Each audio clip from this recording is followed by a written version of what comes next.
By the end of May 1967, the die was cast. Israel would soon be at war on all borders. Prime Minister Levi Eshkol tried to reassure the nation, but he was ill and faltered during his address. Military General Chaim Herzog stepped in to fill the gap with radio commentary in Hebrew and English. A new page has been opened in the history of our people's battles and of the courage of Israel. And deep in the heart of each and every one of us at this moment, when we think of those engaged in the struggle, there is, irrespective of whether we normally pray or not, a prayer that the guardian of Israel shall neither slumber nor sleep. During the Six-Day War, Chaim Herzog didn't just calm the nation. He became Israel's first military ruler over Judea and Samaria in more than 2,000 years. He was also a powerful presence as UN ambassador and later as president of Israel. Chaim Herzog died in 1997, but his legacy lives on. His son Isaac is now chairman of Israel's leading opposition party, the Zionist Union. He was only 7 when the war broke out. Still, he remembers the prevailing fear. What we know is that there was a period of awaiting about 3 weeks before the war, where the national mood was Auschwitz. Israel is going to its second Holocaust. Whoever leaves last should turn off the light and leave the country. That was the mood. Isaac's older brother, Michael, now a retired major general, was 15 at the time.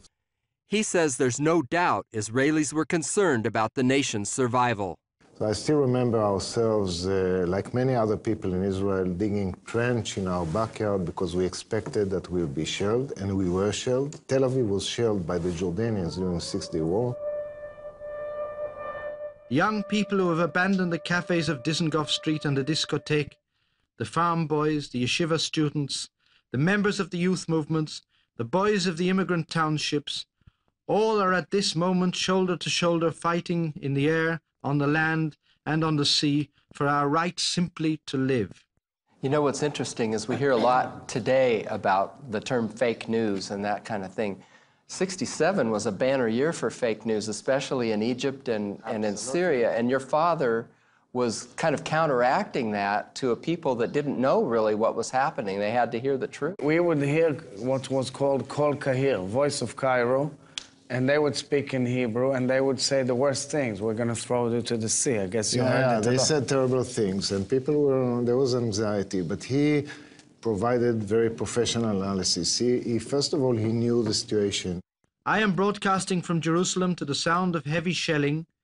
A strange form of quiet and anticipation has fallen along the front line, a quiet that may foretell great tidings. He would broadcast 3 times a day.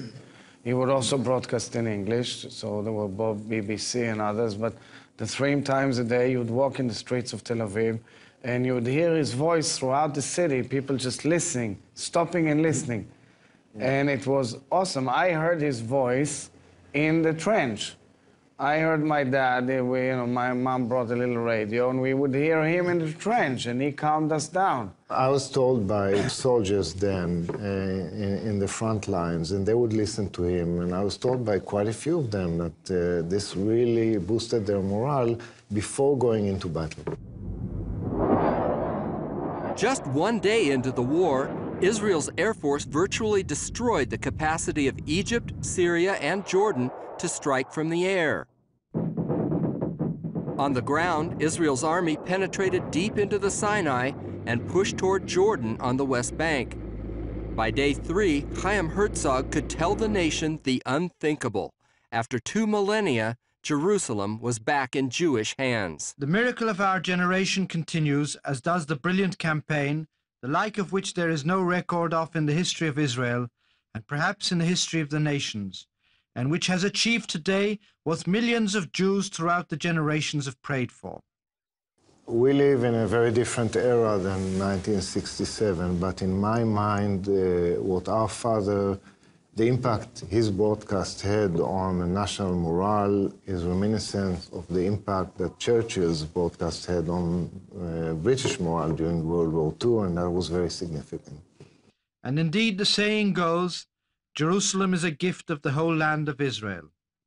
On the altar of the Temple Mount and Mount Moriah, the people of Israel offered up today priceless sacrifices which swell the toll of sacrifice by earlier generations. Our victory was not lightly achieved, and at this moment it is well that we remember those who offered up their lives for the glory of the Almighty and the nation. Today, both Herzogs are strong supporters of a two-state solution between Israel and the Palestinians, despite growing skepticism about the peace process among many Israelis. The hope is that 2017 can be a year of breakthrough. There is a golden opportunity in the region whereby you just need to stretch your hand, and under American support, especially I believe from the White House, there could be a sea change in the region, Israel being recognized by all its neighbors, and we need to sit down and get to the difficult moment of trying to make peace. This is what we owe to the casualties who fell in the war, who were so brave in very difficult battles, and to the fact that we want the Jewish nation to live in peace and strength in the region whilst celebrating that great victory. John Wagi, CBN News, Jerusalem.